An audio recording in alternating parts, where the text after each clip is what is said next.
Nawindang si Atty. Topacio dito sa mga tauhan ni Ngagva mga kababayan. Dahil nagmumukhang mga kulang-kulang mga kababayan eh. Yung isa mahilig na magtawag ng bobo. Tapos yung isa naman mga kababayan, si Clarering Castro. Na sobrang lala kung mag-isip na talaga mga kababayan. Kung ano-anong mga kabalastugan. Kung baga, para ng ulol kung mag-isip ang mga taong ito, di ba? Akalain nyo mga kababayan ha, para lang ma-discredit niya ang resulta ng survey na marami na daw nagugutom ngayon sa ating bansa, ay question niya mga kababayan ang timing ng survey. Bakit daw kasi tinatanong daw ang mga tao mga kababayan habang gutom sila at hindi pa nananghalian? Natural, sasagot daw yan mga kababayan na nakakaranas kami ng gutom dahil hindi pa daw sila kumakain. Dapat hindi lang daw isang beses tanungin ang isang tao mga kababayan. Dapat tanungin rin pagkatapos kumain. Dahil kapag sasagot siya, nagutom siya mga kababayan, babalikan mo daw. Tapos tatanungin mo, nananghalian ka na? Opo. Di busog ka na? Dapat ganyan daw mag-survey mga kababayan. Sabi ni Clarering. Panoorin niyo po ha.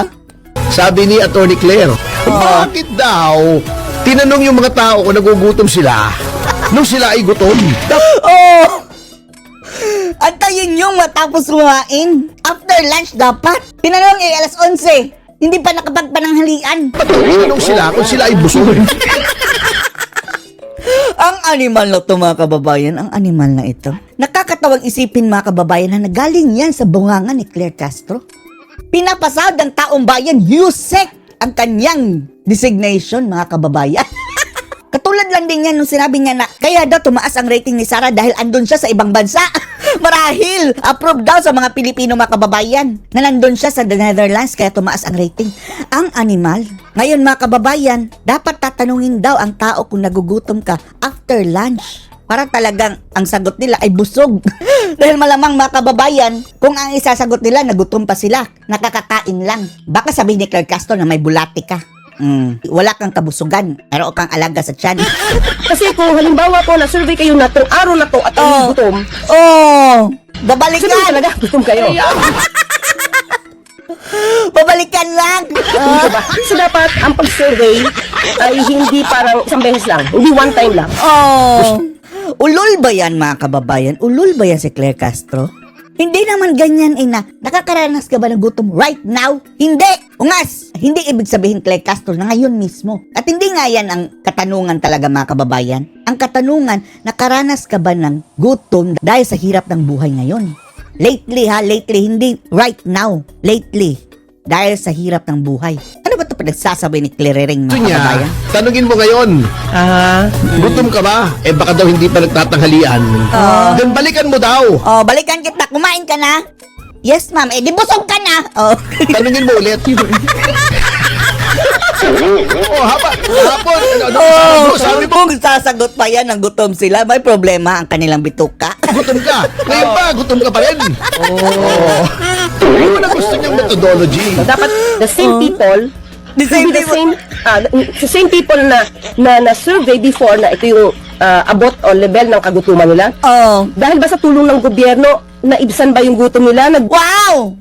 As if naman, nabibigyan lahat ng ayuda, ang mga animal na to. Kung nakakabigay bang kayo ng ayuda, isang beses lang. Hindi namin kailangan ng ayuda dahil hindi nyo yan masusustain. Sa dami ba naman ng tao? Gusto namin bumaba ang presyo ng bilihin. O di ba kaya tumaas ang sahod? Bago ba nag-improve? So kung isang beses lang kayo masusurvey, at nagkataon na ngayon ay wala kayong sweldo, natanggalan kayo ng pagkakakitaan ngayong araw na to, ay talaga sasabihin nyo po, nagutom kayo. Dapat siguro mga kababayan gusto niya na mag-survey after lunch, dapat katatapos ng kumain, at katatanggap lang ng sahod. Dahil marami pang pera eh.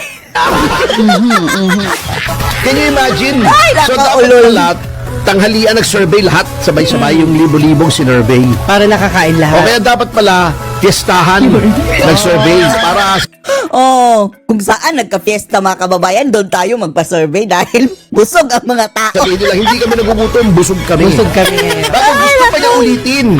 Ulitin na nga, Survey ulitin na naman. random. Opo.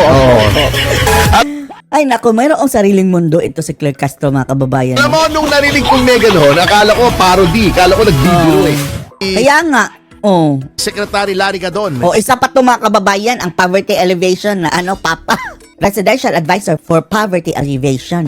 Tapos, hindi ina-acknowledge mga kababayan ang kahirapan. Haka-haka lang daw mga kababayan yung sabi na self-rated na poverty.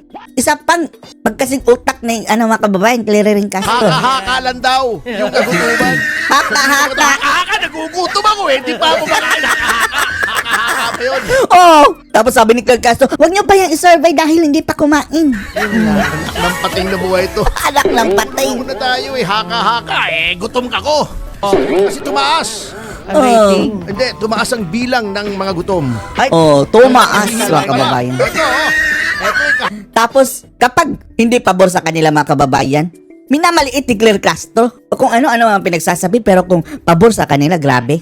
O, totoo yan, totoo yan. hapon lamang ito. Report mula sa Social Weather Station o baka sabihin na naman ng Malacanang. O, SWS yan ha. Mali ang survey. Dapat sinurvey nung kasasahod lang. Kasasahod lang dapat. Oh, baka ilang araw na lumipas pagkatapos ng sahod tsaka pa sinurvey, ubos na ang pera. Sila ay mahirap. Noong Enero ng taong ito, kalahati, 50% ng mga Pilipino ay sinasabing sila ay mahirap. Noong Pebrero, 51% na. Tumataas. Noong Marso, 52% na. Ngayon, Pataas ng Abril, pataas. 55% na ng mga Pilipino ang nagsasabing sila ay mahihirap. Oh, isipin nyo na lang mga kababayan, percent. Kung 100 million ang Filipinos mga kababayan, di ba mas marami pa? 55% yan. 55 million Filipinos ang nahihirapan. Oh, yan naman talaga ang sitwasyon ng ating bansa. Bakit hindi nila ina-acknowledge? Paano nila yan masusolusyonan mga kababayan kung hindi nila ina-acknowledge ang problema? Self-rated Sasabihin nga, survey ito. Pakiramdam nila to. Kaya huwag niyo sabihin mayaman sila kasi pakiramdam nila Sila eh. Ano magagawa nyo kung pakiramdam nila mga kababayan na mahirap sila, di mahirap ba? sila. Baka nagda-diet, attorney. Hindi. Dahil- Hindi nyo pwedeng ibahin yon. Anong ibig sabihin yan? Yung akap, yung ayuda. At bakit hindi nila tatanggapin yan mga kababayan na unang-una, sila nga ang mayroong programa mga kababayan na parang inamin na nila mismo na ang dami talaga naghihirap sa bansang ito dahil kaliwat kanan ang kanilang ayuda. Mas malaki pa sa pandemya, the biggest ayuda spree in Philippine history. Mag-aayuda ka ba kung walang mahihirap? Tapos ayaw nilang tanggapin mga kababayan. Ang datos ng SWS pa nga yan ha. Yung kung ano-ano Mga pang dulol. sulo niya na mga dole out nyo dyan, pinamimigay Dole nyo ng out. pera, sinasabi nyo, tinanggal nyo sa PhilHealth, tinanggal nyo sa PDIC, tinanggal nyo sa AFP modernization, tinanggal nyo sa edukasyon para ipamigay. Sa DBP. WIPEC.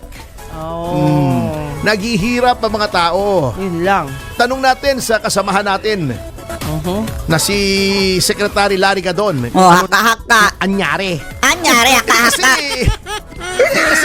diba, Presidential Advisor on Poverty Alleviation. May silbi ba si Gadon mga kababayan? Mukhang wala no? Diba? Anong komento niya? Anong advice niya? Parang kinuha lang yan dyan mga kababayan ay para maging attack dog. Di ba? Panay banat niya sa mga Duterte. Yan ba ang trabaho mo Gadon sa poverty alleviation? Sa Pangulo. Kasi, Mabuti na lang hindi yan ginawang tagapagdaldal din katulad ni Claire Castro. hindi na-alleviate ang poverty. Bago ang gagawin ng Malacanang, magsasite, magsisitas ng katakot-takot na Data. statistics, data. Gawa-gawa Hindi nila. man po nakakain yung data nyo. Hindi naman na ipag-uulan Hindi yung statistics nagre-reflect. nyo. Kahit anong sabihin nyo, ang pakiramdam ng mga Pilipino, sila ay naghihirap. Opo. Ay yun ang mabigat.